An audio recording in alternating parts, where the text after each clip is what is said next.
Gold, trusted gold buyers. మీరు తాకట్టు పెట్టిన బంగారాన్ని విడిపించి ఈ రోజు ఉన్న మార్కెట్ ధరకు కొనబడను. హాయ్ హలో నమస్తే, welcome back to our channel. నేను మీ Vaishu. Forgive but don't forget అంటుంటారు. అంటే క్షమించడం అంటే వాళ్ళ తప్పుని అంగీకరించడమా, మన మనశ్శాంతి కోసం వదిలేయడమా? అసలు క్షమించడం అన్నప్పుడు మర్చిపోకుండా క్షమిస్తే అది మళ్ళీ మన మైండ్లో ఉన్నట్టే కదా. దీని గురించి చాలా డౌట్స్ ఉన్నాయన్నమాట. సో ఈ విషయం గురించి మాట్లాడడానికి ఈరోజు నాతో పాటు డాక్టర్ హరీష్ తెనేటి గారు ఉన్నారు. సార్తో మాట్లాడదాం. హలో సార్, నమస్తే. నమస్తే. బాగున్నారా? ఫైన్ అండి. బాగున్నారా? చాలా బాగున్నాను. చెప్పండి. ఫర్గివ్ బట్ డోంట్ ఫర్గెట్ అంటుంటారు. నిజంగా ఫర్గివ్ చేసిన వాళ్ళు అది మర్చిపోకపోతే అది ఇంకా లోపల ఉంటే అది గుచ్చుతున్నట్టే కదా. వాళ్ళని జస్ట్ వదిలేసినట్టు కదా. అది వాళ్ళని పోని అని మనమేమి పోన్లే వాళ్ళని వదిలేస్తే మనం మనశ్శాంతిగా ఉంటాం అని అనుకోవడానికి వాళ్ళని వదిలేస్తామా? అసలు మర్చిపోవడం అంత ఈజీనా? అంటే పక్కన వాళ్ళు ఏంటి, నిన్న జరిగిపోయింది ఎందుకు గుర్తు చేస్తా, అది ఎప్పటిదో కదా వదిలేసే అంటుంటారు. కానీ ఇక్కడ పడిన వాళ్ళకి అంత ఈజీనా అది మర్చిపోవడం? కానీ వాళ్ళకి అది ఉంటుంది కదా మైండ్లో, వాళ్ళు కదా పడింది, వాళ్ళు అన్నారు మర్చిపోయారు వదిలేశారు. పడిన ప్లేస్లో వీళ్ళు కదా ఉన్నారు, వీళ్ళకి అది ఉండిపోతుంది కదా. అంత ఈజీగా ఎలా మర్చిపోగలరు? Yeah, beautiful. నాకు మొన్న ఈ మధ్య ఎపిసోడ్స్ తర్వాత చాలామంది, సార్ మీరు మేము ఎలా మారాలి చెప్తున్నారు, మరి వాళ్ళు మారరా, ఎప్పుడు వాళ్ళు మారరా అనేది గొడవ కూడా వచ్చింది. సో ఇది చాలా ఇంపార్టెంట్. సో మనం వాళ్ళ ఎపిసోడ్ నుంచి వద్దాం. సో అనేసారి మాట ఆ బాధ అయితే ఉంటుంది, గుచ్చుకుని ఉంది, అది ఎలా ఫర్గివ్ చేస్తాము, ఎలా మర్చిపోగలుగుతామని చాలా ఇంపార్టెంట్. ఇక్కడ గుర్తుపెట్టుకోవాల్సింది, ఈ ఫర్గివ్ అంటే ఏంటి ఫర్గివ్ చేస్తున్నాము, ఈ ఫర్గెట్ అంటే ఏంటి ఫర్గెట్ చేస్తున్నాము, అది క్లారిటీ తెచ్చుకుంటే మనకి ఇది ఎంత ఈజీ అయిపోతుందో, బరువు తగ్గించుకోవడానికి ఎందుకు హెల్ప్ అవుతుందో చెప్తా. So you or something forgiving అంటే అర్థం చేసుకోవడానికి అందరూ మనుషులే, ఏదో రకంగా వాళ్ళ కండిషనింగ్ నుంచి మాటలు అంటారు, బిహేవ్ చేస్తారు, వాళ్ళకి తప్పని తెలుస్తుంది, కొంతమంది చేస్తారు. That's because of their habitual, that's because of their వాళ్ళ పెంపకం బట్టి, వాళ్ళు పెరిగిన వాతావరణం బట్టి, వాళ్ళు జీవితాన్ని చూస్తున్న పర్స్పెక్టివ్ని బట్టి వాళ్ళు అలా చేస్తారు. ఒక అబ్బాయి దొంగతనాలు చేస్తాడు. ఎందుకురా దొంగతనాలు చేస్తాడంటే, ఎవరు చేయడు సార్ దొంగతనం, అందరూ తప్పులు చేస్తారు, మేము చేస్తాం, తప్పేంటి అన్నాడు. ఫర్ హిజ్ పర్స్పెక్టివ్ ఒక ట్రాఫిక్ సిగ్నల్ జంప్ చేసేవాడు కూడా తప్పు చేస్తున్నట్టే. అక్కడ బ్యాంకుల్లో కూర్చుని ఎవరో వీళ్ళు అనవసరంగా ట్యాక్సులు వేస్తున్నారు, అవి తప్పు కాదా? లేకపోతే దేవుడి దగ్గర క్యూ లైన్లో నిలబెడుతున్నారు, తప్పు కాదా అని సంథింగ్. బట్ వాడి పర్స్పెక్టివ్లో వాడికి ఒక యాంగిల్ ఉంటుంది, అందులోంచి బిహేవ్ చేస్తూ ఉంటారు. ఓకే, మన పర్స్పెక్టివ్ నుంచి చూడరు, మన పర్స్పెక్టివ్ నుంచి అర్థం చేసుకోరు, వాళ్ళ పర్స్పెక్టివ్ నుంచి ఒక బిహేవియర్ వస్తూ ఉంటుంది. ఓకే, ఆ behaviour can be hurting to us.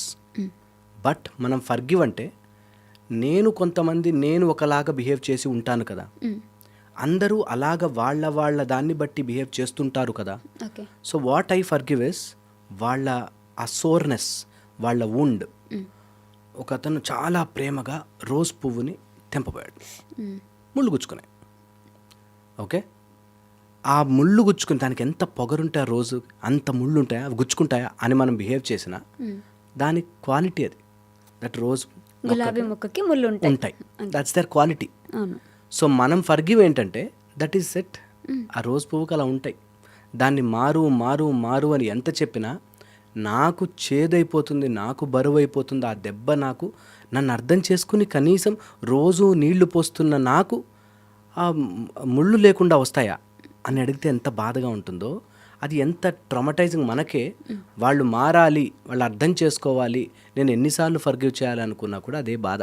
Okay, అంటే క్షమించడం కంటే పోనీలే వాళ్ళ సైడ్ ఏముందో బాధ అని అర్థం చేసుకొని వదిలేస్తే మనం మనశ్శాంతిగా ఉంటాం కాబట్టి వదిలేయాలంట. ఒక లేయర్. ఓకే, సెకండ్ లేయర్ చెప్తున్నాను నేను. దట్ మనం అసలు ఫర్గివ్ చేయడానికి అంటే నేను నిన్ను క్షమించేశాను పో అనడానికి మనం అసలు ఏ తప్పు ఎప్పుడూ లైఫ్లో చేయకూడదు. అప్పుడు మనకి ఒకరిని క్షమించే గుణం వస్తుంది. అది చెయ్యలేము, అందరం మనుషులము తప్పులు చేస్తాము. కరెక్ట్. ఓకే, కొంత నీకు డీప్ అనిపించవచ్చు, అవన్నీ ఓకే, కానీ కొన్ని ఇది మాత్రం తప్పు కదండి అంటారు. ఇది మాత్రం తప్పు నీకు, అవన్నీ వాళ్ళకి చాలా పెద్ద తప్పు అయి ఉంటుంది. సో నేను అందుకే అంటాను, నువ్వు ఎక్స్పెక్ట్ చేస్తున్నట్టుగా వాళ్ళు మారాలి అనుకున్నది అండ్ నేను ఫర్గివ్ చేసేస్తున్నాను అంటే నేను చాలా గొప్ప, నువ్వు చేసిన తప్పుని నేను క్షమించేస్తున్నాను అనేది మన ఈగో చూపిస్తుంది. కొన్ని నిజంగా బాధ పెట్టే ఉంటాయి, మనం ఎంతో ప్రామిసింగ్గా ఎంతో పాజిటివ్గా ప్రేమ చూపించి ఉండొచ్చు, ఆర్ కరెక్ట్ చేసి ఉండొచ్చు, వాళ్ళ తీసుకోకపోయి ఉండొచ్చు. అది ద ఫస్ట్ లేయర్ ఆఫ్ వాళ్ళకి ఏం సర్కమ్స్టాన్సెస్ ఉన్నాయో కదా, వాడు ఎన్ని జన్మల టేప్ రికార్డర్ మోసుకుంటూ వస్తున్నాడో కదా, సో జరుగుతుంది. ఇది ఒక ఆస్పెక్ట్. అంటే పాపం ప్రతిసారి మనమే ఏమోలే వాడు ఏ సిచ్యువేషన్లో ఉన్నాడో, ఈ రోజు వాడి మూడ్ బాగాలేదేమో, ఈ రోజు వాడికి ఇది అయిందేమో అని మనమే ప్రతిసారి రెస్టారెంట్లో ఏదైనా మన మీద పోసినా సర్లే వాడికి ఏదో బాగాలేదేమో మైండ్లో అలా మనం అనుకొని మనమే వాళ్ళని ఫర్గివ్ చేసి వెళ్ళిపోతూ ఉంటాం. కానీ మన గురించి ఎవరు ఆలోచించారా? అబ్సల్యూట్లీ, అక్కడికే వస్తున్నా. ఒకసారి చేయగలిగిందే ఫర్గివ్. ప్రతిసారి ఫర్గివ్ చేస్తున్నా అంటే మనకు బ్రెయిన్ లేనట్టు.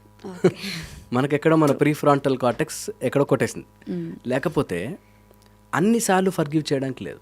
సో అందుకే దాని immediate forgive and don't forget, don't forget రెండు ఉన్నాయి. Forget the emotions what they made you feel, forget the person. నీకు ప్రతిసారి నువ్వు అలా చెప్పుకోవాల్సి వస్తుంది, ప్రతిసారి నీ ఫీలింగ్ని తొక్కేస్తున్నారు, ప్రతిసారి నీకు కావాలని అనిపిస్తోంది, అయినా నువ్వు ఉంటున్నావు అంటే that is very very wrong రిలేషన్షిప్లో ఉన్నట్టు. అంటే ఒకే తప్పు రిపీటెడ్గా జరుగుతూ రిపీటెడ్గా సారీ చెప్తూ రిపీటెడ్గా మన దగ్గర ఉంటే అబ్సల్యూట్లీ రాంగ్ అది. అంటే మనము మన వర్త్ని తగ్గించుకుని, మన విలువని తగ్గించుకుని, మనము ఆ బంధనం కోసం ఏదో ఇంకా దానిలో ఎక్స్పెక్ట్ చేస్తాం కాబట్టి ఉంటాం. ఏమో మారిపోతే ఏమైనా ఉంటే, నేను ఎంతోమందిని చూశాను, హస్బెండ్ వైఫ్ని కొడుతూ ఉంటాడు కానీ పిల్లల కోసం ఉంటున్నాను, పిల్లల కోసం ఫర్గివ్ చేస్తున్నాను అంటాడు. నేను మళ్ళీ అదే మాట చెప్తాను, దట్ 10 ఏళ్ళ నుంచి కొడుతున్నాడు కదా, ఈ 10 ఏళ్ళు కొట్టిందంతా చూసి పిల్లలు చాలా గొప్పగా ఋషులుగా పెరుగుతారా? వాళ్ళు కూడా తప్పుగానే పెరుగుంటారు టాక్సిక్ ఎన్వైర్న్మెంట్లో. సో నువ్వు వాళ్ళని ఏదో సేవ్ చేసేస్తున్నా అనుకుని ఇంకా కాంప్లికేటెడ్లో ఉంటున్నావు.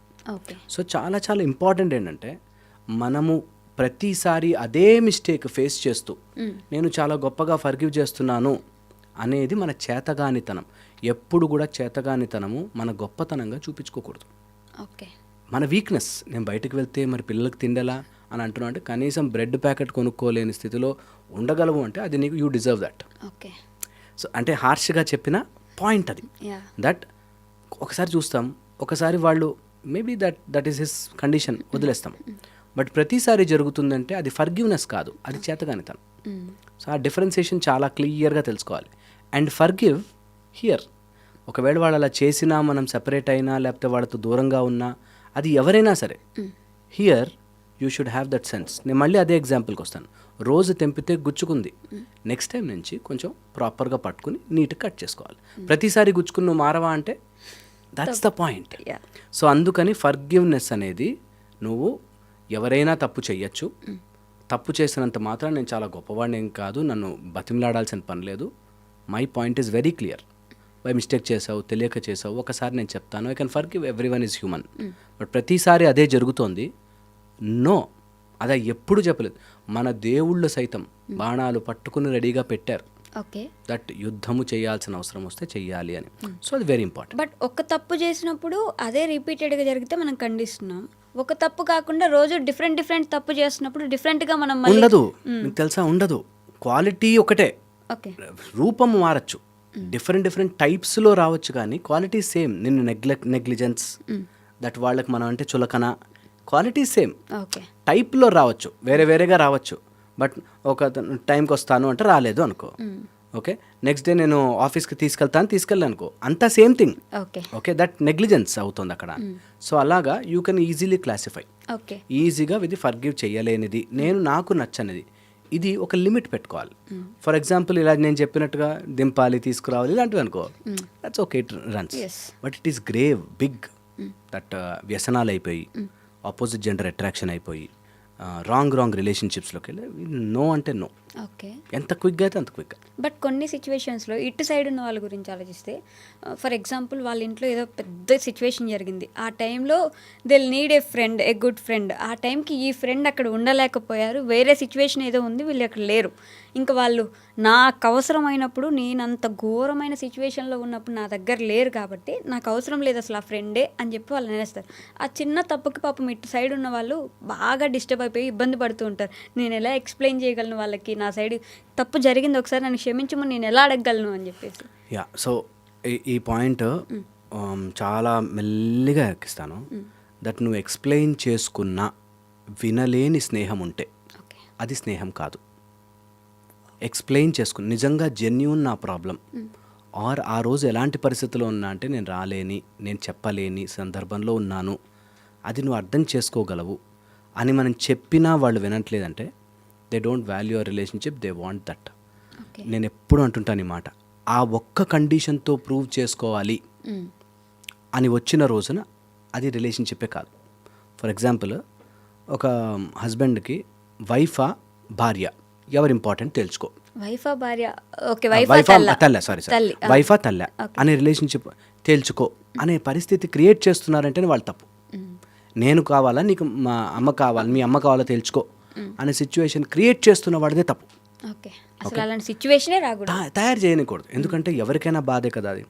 అలాగే మనకి ఒక సందర్భం వచ్చి నువ్వు అక్కడ ఏదో పనిలో ఉన్నావు, నువ్వు రాలేకపోయావు అంటే అర్థం చేసుకోలేకుండా నాకు ఆ పనికి వచ్చినప్పుడే నీ విలువ తెలుస్తుంది, నువ్వు నా ఫ్రెండ్వా కాదా తెలుస్తుందని బ్యారేజ్ వేస్తున్నారంటే అబ్సల్యూట్ రాంగ్. అలాంటి వాళ్ళతో దూరం ఉండాలి.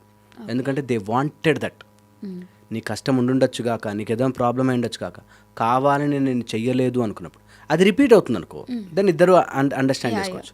బట్ సమ్ టైమ్స్ వేర్ నీ ఇంటెన్షన్ కాదు, అది జరుగుతాయి, అలాంటివి అవుతాయి అనేది అర్థం చేసుకోకపోతే ఇంకా అసలు ఫ్రెండ్షిప్ అయితే ఇంకా మీనింగే లేదు.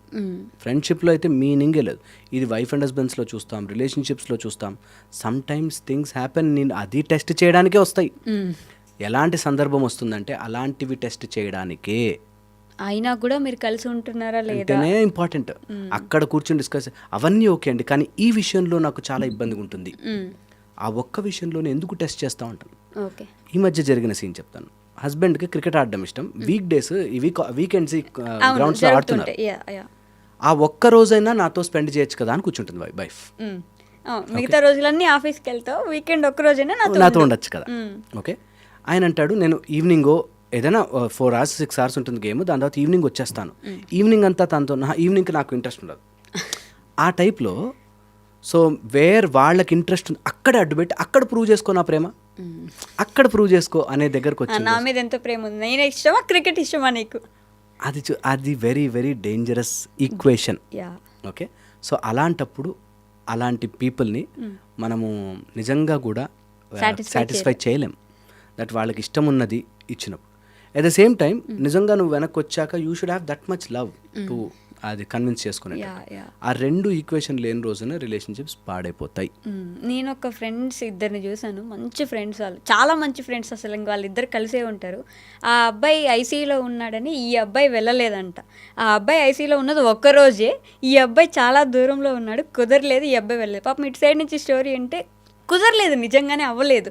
నేను ఐసీయూలో ఉన్నప్పుడే రాలేదంటే నా చావు బతుకుల్లో అది లాస్ట్ మూమెంట్ అయితే నాకు రాలేదు, ఇంకా నాకు అవసరం లేదు ఫ్రెండ్, నేను ఇప్పటికి మాట్లాడుకోవట్లేదు, 3 సంవత్సరాలు అయింది. అదే అట్లా చాలా మంది ఉన్నారు ఫూల్స్.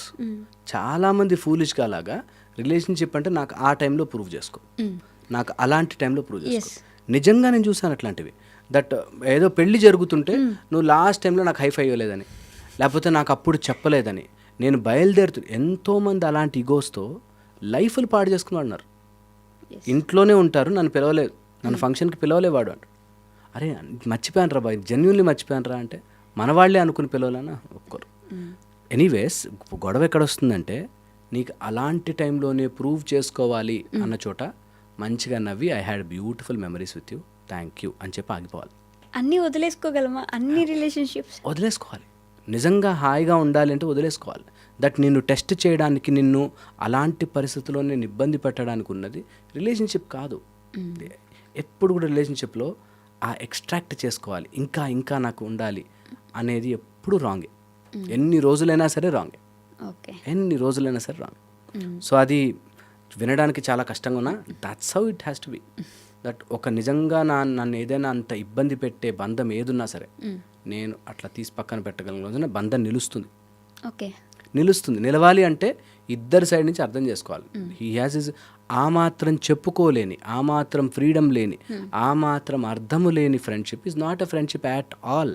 పట్టుకొని కూర్చొని అవసరం లేదు, వదిలిపెట్టి అయినా కూడా 3 ఏళ్ళు మాట్లాడుకోవాలంటే ఫ్రెండ్షిప్ కాదు. అరే ఒక రోజు ఉంటుంది కోపం, రాలేదారా నువ్వు, 2 రోజులు కోపం అలుగుతాం, 3వ రోజుకి మాట్లాడేసేయాలి. నేను నా అలక నేను చనిపోతే లాస్ట్ మూమెంట్కి రాలేదని బ్రతికున్న 3 ఏళ్ళు పోగొట్టుకున్నాను అన్న సింపుల్ లాజిక్ మిస్ అవుతాయి వాళ్ళు.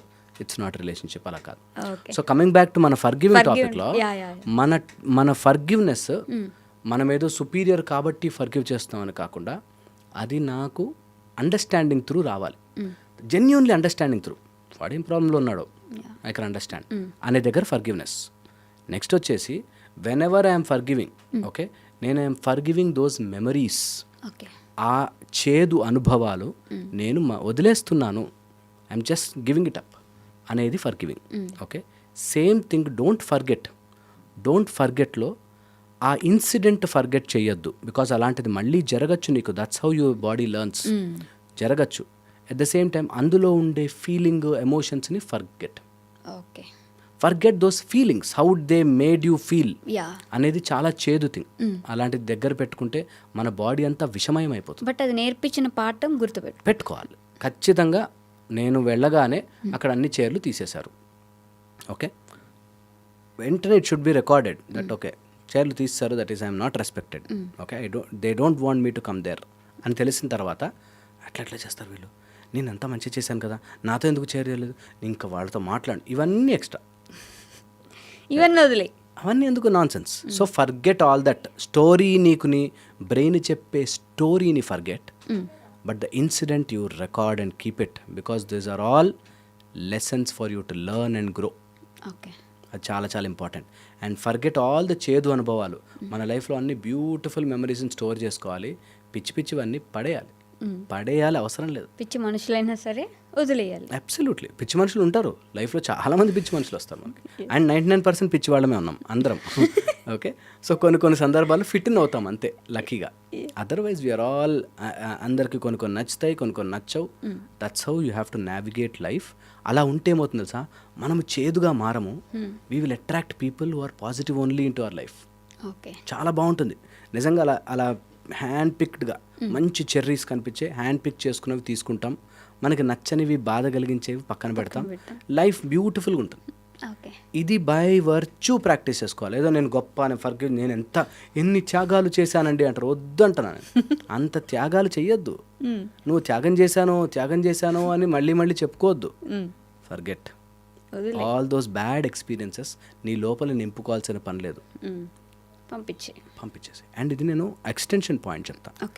మనకు అలా ఫీల్ అవ్వడానికి కావాల్సిన కర్మ మనకు వచ్చి జాయిన్ అవుతుంది. ఎలా ఉంటుందంటే, జస్ట్ ఒక మాటే కదా, వదిలేచ్చు కదా అని మనం అన్నా, నన్ను మాట అంటే తట్టుకోలేనండి అనే కర్మ తెచ్చిపెట్టుకుంటాడు వాడు చిన్నప్పటి నుంచి. ఎలాంటి కర్మ డెవలప్ చేసుకుంటాడంటే, నేను తప్పు చేయకుండా మాట అంటే మాత్రం ఊరుకోను అంటాడు. నిజంగా అలా తయారు చేసుకుంటుంది. ఫస్ట్ కర్మ ఎలా బేస్ తయారు చేస్తుందంటే, వీడిని ఏది మాట అన్నా తట్టుకోలేనట్టుగా తయారు చేయి, దాని మీద మాటలు అనేవాళ్ళని పంపి. సైకోయిజం అంటారు కదా దాన్ని.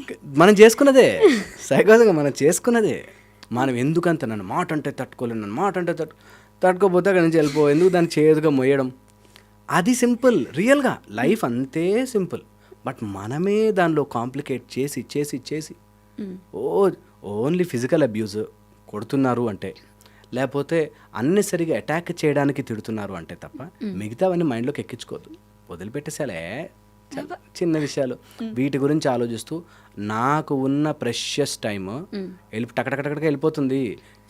పుట్టినప్పటి నుంచి 20 ఏళ్ళు నాకు గుర్తులేదు, తర్వాత నుంచి మళ్ళీ 80 తర్వాత నుంచి గుర్తుండదు, ఉన్న 40 ఏళ్ళు, అందులో ఎన్ని రోజులు నిద్రపోతాను, అసలు బతికేదే హార్డ్లీ చూస్తే ఇన్ని. ఈ 3000 రోజుల్లో 4000 రోజుల్లోనూ నేను ప్రశాంతత కోల్పోయి ఎందుకు బ్రతకాలి అని లెక్కేసుకుంటే యూ విల్ ఆటోమేటికలీ ఫర్గివ్. హ్యాపీగా ఎంజాయ్ చేస్తా లైఫ్ని, మంచిగా ఉంటా, ఫిజికల్ ఫిట్నెస్ చూసుకుంటా, మెంటల్ పీస్ చూసుకుంటా, ఎంజాయ్ చేస్తా. కన్క్లూజన్ నాకు ఎలా అనిపిస్తుంది అంటే, బంధుత్వాలు అన్నీ వదిలే నువ్వు ప్రశాంతంగా ఉంటావు అని చెప్పినట్టుంది. బంధుత్వాలు ఎన్ని ఉన్నా నువ్వు ప్రశాంతంగా ఉండు. That's the answer. సింపుల్గా ఎన్ని బంధాలను వస్తాయి, నువ్వు బంధము లేకుండా ఉండదు. అండ్ ప్రతి బంధము బంధనముగా మారకూడదు. It should not become your jail to sit there and cry. All relationships are beautiful. అలా ఉండగలిగితే బాగుంటుంది. Thank you. And for more videos, please subscribe to iDream. Please subscribe to iDream. Please subscribe iDream. And please subscribe to iDream. For more videos, subscribe to iDream. please like, share and subscribe to the channel. Congratulations, iDream. Subscribe to iDream. Subscribe to iDream. So subscribe to iDream Media. iDream ki iDream team andarki huge congratulations. Please subscribe iDream Media. Please subscribe to iDream. Subscribe iDream. Please subscribe to iDream. I dream అంటే నా కళల ఛానల్ను subscribe చేసుకున్న నోరు తిరుగుతలేదు. మీరైతే గంట గుర్తు కొట్టండి. For more such videos, please subscribe to iDream. Subscribe to iDream. Please subscribe to iDream. Please subscribe iDream Media. Please do subscribe to iDream. Please subscribe to iDream Media. For best entertainment and information, please subscribe iDream. And don't forget to subscribe to iDream.